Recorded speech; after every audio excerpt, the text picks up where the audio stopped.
Alive Academy Institution. And dear students, a warm very morning to all.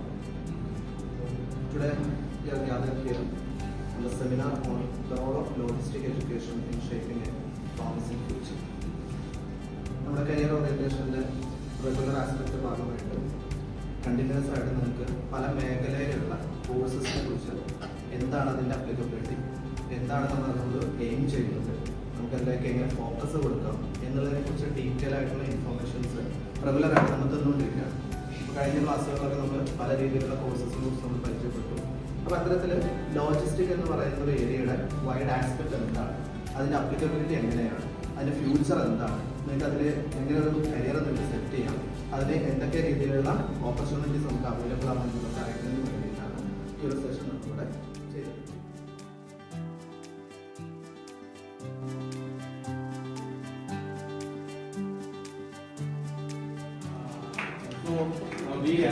We are from Alive Academy Institution.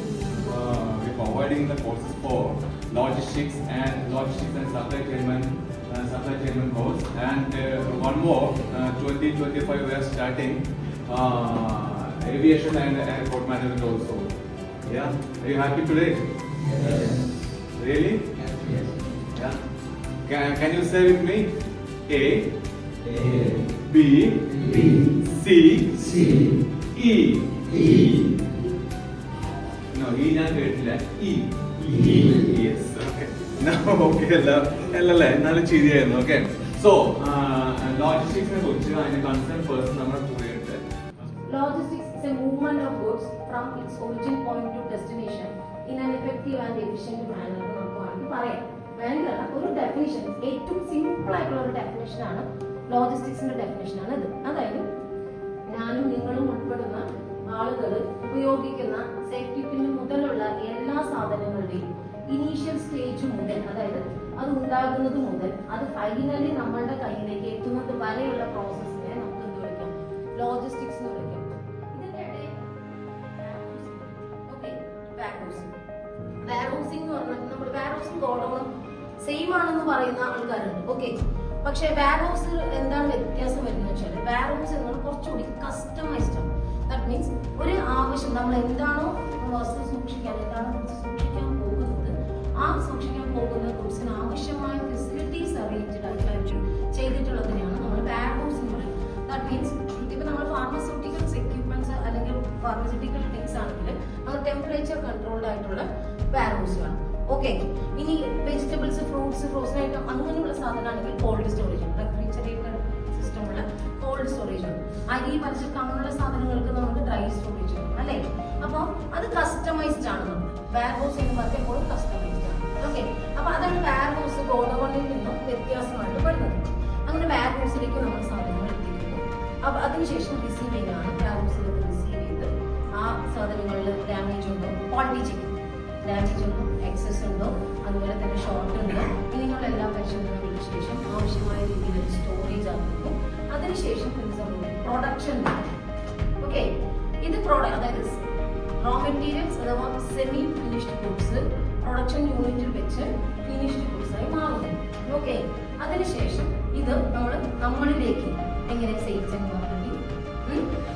Marketing, roadways transportation, ഇങ്ങനെയുള്ള എല്ലാ സർവീസും കഴിഞ്ഞ് ഇത് നമ്മളിലേക്ക് കസ്റ്റമറിലേക്ക് delivery. Okay, ഇനി കസ്റ്റമറിലേക്ക് എത്തിയാൽ മതി. ചില സാധനങ്ങൾ നമ്മള് ഫ്രിഡ്ജോ ടിവിയോ അതുപോലുള്ള ഉപകരണങ്ങൾ, AC ഒക്കെ ആണെങ്കിൽ നമുക്ക് ഡെലിവറി വരെ അല്ല, ആ പ്രോസസ്സ് ഒരു എക്സ്റ്റൻഷൻ കൂടെ എടുത്ത് സർവീസ് എന്ന് പറഞ്ഞൊരു കാറ്റഗറി കൂടി വരും. അതായത് നമുക്ക് AC സാധനങ്ങളൊക്കെ നമ്മൾ പർച്ചേസ് ചെയ്യുമ്പോൾ നമ്മൾ എന്ത് ചോദിക്കും? എപ്പോഴാണ് സർവീസ്, എപ്പോഴാണ് ഫിറ്റ് ചെയ്ത് തരാൻ ആൾക്കാർ വരിക, അല്ലെ? ആൾക്കാർ വന്ന് ഫിറ്റ് ചെയ്ത് തരണം, അല്ലേ? അല്ലാണ്ട് നമ്മൾ മേടിക്കുന്ന നമ്മളിത് ചെയ്യില്ല, അല്ലെ? അപ്പൊ സർവീസ് കൂടി വരും. ഇത്രയും പ്രോസസ്സ് കംപ്ലീറ്റ് ചെയ്ത് സംഭവിക്കുന്ന അല്ലെങ്കിൽ ഇതിന്റെ എല്ലാത്തിന്റെയും കൂടെ പോകുന്ന ഒരു പ്രോസസ്സിനെയാണ് നമ്മൾ സപ്ലൈ ചെയിൻ മാനേജ്മെന്റ് അഥവാ സപ്ലൈ ചെയിൻ മാനേജ്മെന്റ്. ഈ സപ്ലൈ ചെയിൻ മാനേജ്മെന്റ് കൃത്യമായി നടക്കാൻ വേണ്ട ഫ്ലോ, അപ്പൊ നമ്മൾക്ക് ഇതിന്റെ ഇടയിൽ എന്തൊക്കെ ഫ്ലോ നിങ്ങൾ ശ്രദ്ധിച്ചാൽ അറിയാൻ പറ്റും. പ്രോപ്പർ ആയിട്ട് നടക്കണമെങ്കിൽ ഇൻഫർമേഷൻ ഫ്ലോ നടക്കുന്നുണ്ട്. ഇപ്പൊ എനിക്ക് എന്താണ് സാധനം വേണ്ടതെന്നുള്ളത് ഇൻഫർമേഷൻ പാസ് ചെയ്യുന്നത്, റൈറ്റ്? അവിടുന്ന് മണി ഫ്ലോ നടക്കുന്നുണ്ട്, നമ്മൾ പൈസ കൊടുക്കുന്നത്. അത് കഴിഞ്ഞ് പ്രോഡക്റ്റ് ഫ്ലോ നടക്കും, ഇല്ലേ? സാധനം നമ്മൾ റിസീവ് ചെയ്യും. ഇതെല്ലാം കൃത്യസമയത്ത് ഇത് കണക്ട് ചെയ്ത് ആളുകളിലേക്ക് എത്തിക്കുന്നതിനെയാണ് നമ്മൾ ലോജിസ്റ്റിക്സ്. ആ ഒരു മൂവ്മെന്റ് ഓഫ് ഗുഡ്സിനെയാണ് നമ്മൾ ലോജിസ്റ്റിക്സ്.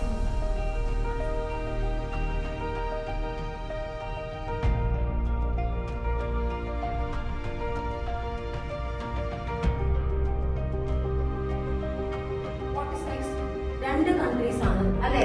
രണ്ട് കൺട്രീസ് നമ്മൾ ഇടപാട് നടത്തുമ്പോൾ അവിടെ ഒരുപാട് രേഖകൾ, documentation side, clearance activities, export clearance, import clearance, അതായത് കസ്റ്റംസ് ക്ലിയറൻസ്, ഡ്യൂട്ടീസ്, ഇങ്ങനെയുള്ള ഒരുപാട് ഫോർമാലിറ്റീസ് ഉണ്ട്. ഓക്കെ, ഈ ഫോർമാലിറ്റീസ് കംപ്ലീറ്റ് ചെയ്ത് ഈ സാധനം by air or sea international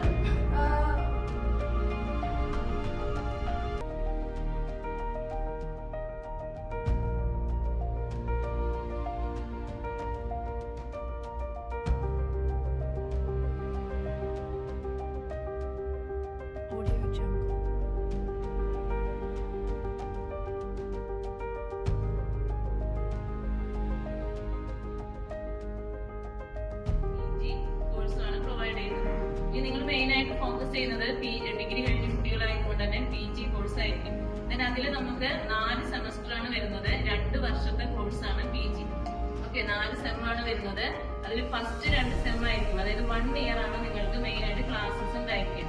ഈ 1 ഇയറിന് ശേഷം ഈ 1 ഇയർ കൊണ്ട് തന്നെ നിങ്ങൾ ഈ 4 സെമ്മിലുള്ള, അതായത് ഓരോ സെമ്മിലും 4 സബ്ജക്റ്റുകൾ വെച്ചിട്ടാണ് വരുന്നത്. ഈ 1 ഇയറിൽ തന്നെ നിങ്ങളുടെ ഈ എല്ലാ സബ്ജക്റ്റുകളും നമ്മൾ ഓൾമോസ്റ്റ് കവർ ചെയ്യും. ഓക്കെ, ബാലൻസ് വരുന്ന എന്തെങ്കിലും ചെറിയ എന്തെങ്കിലും ടോപ്പിക്കോ അല്ലെങ്കിൽ നിങ്ങൾക്ക് നെക്സ്റ്റ് ഇയറിലേക്കുള്ള എക്സാമിനുള്ള പ്രിപ്പറേഷൻസോ മാത്രമായിരിക്കും നെക്സ്റ്റ് ഇയറിലേക്ക് വരിക. അത് നമ്മൾ ഓൺലൈനായിട്ട് നിങ്ങൾക്ക് പ്രൊവൈഡ് ചെയ്യും. ഓക്കെ, ഈ ഫസ്റ്റ് സെമ്മോട് കൂടി ഈ 2 സെമ്മോട് കൂടി, അതായത് 1 ഇയറോട് കൂടി തന്നെ നിങ്ങളുടെ പ്ലേസ്മെന്റ് സ്റ്റാർട്ട് ചെയ്യും. 100% പ്ലേസ്മെന്റ് ആണ് നമ്മൾ പ്രൊവൈഡ് ചെയ്യുന്നത്. ഓക്കെ, ഈ 2 കോഴ്സുകളെ കൂടാതെ തന്നെ നമ്മൾ ഒരു കോഴ്സും കൂടെ, അതായത് ഈ കൊല്ലം സ്റ്റാർട്ട് ചെയ്യുന്ന പുതിയൊരു കോഴ്സാണ് ഏവിയേഷൻ ആൻഡ് എയർപോർട്ട് മാനേജ്മെന്റ് എന്ന് പറയുന്ന കോഴ്സ്.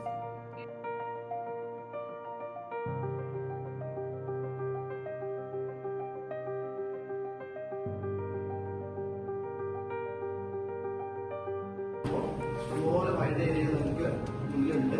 അപ്പോൾ നിങ്ങൾക്ക് ഏറ്റവും നല്ല കരിയർ ഏതാണോ നിങ്ങൾക്ക് താല്പര്യം ഫോക്കസ് ചെയ്തിട്ട് അതിനാണ് നിങ്ങൾക്ക് അഡ്വാൻസ് ആയിട്ട് തരുന്നത്. നമ്മൾ ഇത്രയും സമയം ശ്രമിച്ചുകൊണ്ടെന്ന് കേട്ടാൽ എല്ലാവരും നന്ദി അറിയിച്ചതോടൊപ്പം ടീമിനും